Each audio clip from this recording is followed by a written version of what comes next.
मी आंतरजातीय लग्न केले म्हणून व किरकोळ कारणावरून मी आणि माझे पती सासू सासरे घरात असताना अचानक माझ्या नात्यातील लोकांनी किरकोळ कारणावरून घरी येऊन मी गरोदर असताना मला आणि माझ्या घरच्यांना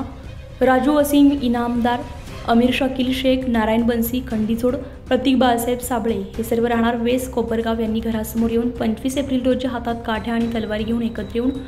मोठमोठ्याने ओरडून घरासमोर गोंधळ घालून ते म्हणालेत की तुम्हाला तलवारीने जीवे मारून टाकू,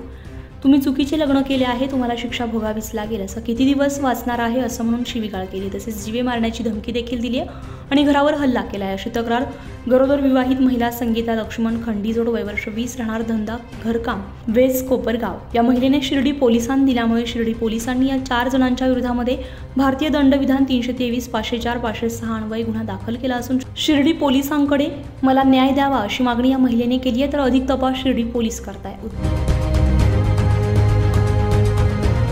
तर महाराष्ट्र लाईव्हसाठी किशोर पाटणी, शिर्डी।